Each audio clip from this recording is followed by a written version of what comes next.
इस वीडियो में profit and loss का एक शानदार क्वेश्चन सॉल्व करेंगे। ठीक है, तो क्वेश्चन क्या है कि when an article is sold for 960 there is a loss of 14 इतना परसेंट का लॉस होता है। तो टू गेन 7.7% के लिए कितने में बेचना चाहिए। ठीक है, तो ये क्वेश्चन क्या कह रहा है कि 960 रुपये में कोई आर्टिकल बेचता है तो उसको इतना परसेंट का लॉस होता है। ठीक है, तो इतना परसेंट गेन के लिए, प्रॉफिट के लिए कितना में बेचना चाहिए। ठीक है, तो हमें सेलिंग प्राइस निकालना है। तो इस क्वेश्चन को बड़े ही आसानी तरीके से सॉल्व कर सकते हैं। करना क्या है, सबसे पहले क्या क्या दिया है उसको लिखो।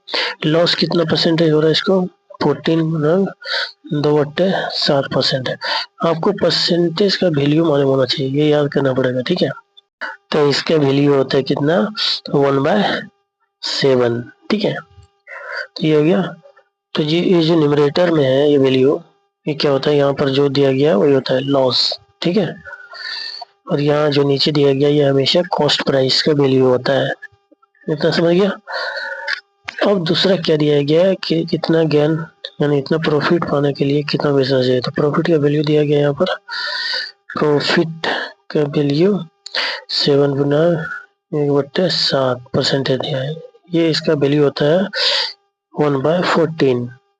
ठीक है, तो यहाँ पर लॉस था तो यहाँ पर जब भी वैल्यू होगा यहाँ पर माइनस में होगा। ठीक है, और यहाँ पर प्रॉफिट है तो यहाँ पर वैल्यू पॉजिटिव में होता है, ऊपर वाला। ठीक है, समझ में आ गया।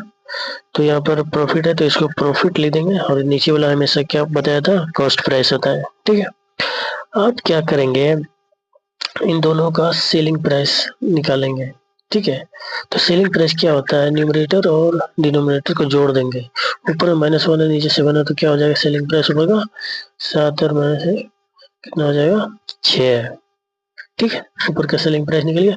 अब इसमें भी क्या करेंगे, यहाँ पर न्यूमरेटर और डिनोमिनेटर को जोड़ देंगे, 14 1 15, तो दोनों का सेलिंग प्राइस निकल के आ गया। ठीक है, अब क्या करेंगे, आंसर निकलने के लिए हमें सेलिंग प्राइस निकालना है। तो ये जो कॉस्ट प्राइस है यहाँ पर 14 है, यहाँ पर 7 है, दोनों को बराबर करना पड़ेगा। ठीक है, तभी निकलेगा आंसर। तो 7 है तो 7 को 2 से मल्टीप्लाई करेंगे तभी 14 होगा। तो उसका तरीका यह है कि कॉस्ट प्राइस लिख लो एक साइड में सेलिंग प्राइस लिख लो। अब देखो कॉस्ट प्राइस जब 7 था तो हमें सेलिंग प्राइस कितना निकल के आया 6, और यहाँ पर कॉस्ट प्राइस 14 है तो इसमें कितना निकल के आया था, बस 15। तो अब क्या करेंगे, कॉस्ट प्राइस को हमें बराबर करना है, ऊपर 7 है नीचे 14 है। तो क्या करेंगे, इस दोनों बराबर करने के लिए तो 7 को 2 से मल्टीप्लाई करेंगे तो हमारे पास आ जाएगा वैल्यू। ठीक है, 14 ठीक है, तो इसको भी 2 से मल्टीप्लाई करेंगे। जब भी कॉस्ट प्राइस को मल्टीप्लाई करेंगे जितने से उतना ही कॉस्ट सेलिंग प्राइस को मल्टीप्लाई करना है। यहाँ 14 आ गया, यहाँ पर 14 आ गया, कॉस्ट प्राइस सेम हो गया। अब क्या करेंगे, आंसर में डायरेक्ट क्या लिखना है कि जो भी दिया रहेगा सेलिंग प्राइस यहाँ पर 960 उसको न्यूमरेटर में लिखना है। ठीक है, 960 लिख दिया। अब सेलिंग प्राइस से ही डिवाइड करेंगे।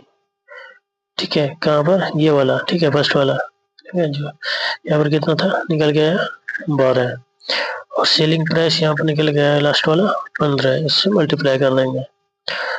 ठीक है, तो यहाँ पर 12 8 96, ये 0 आगे लग जाएगा, 15 8 20 120, और लास्ट में ये 0 यहाँ पर, तो 1200 निकल के आ गया। वीडियो को लाइक करना ना भूलें। मिलते हैं नेक्स्ट।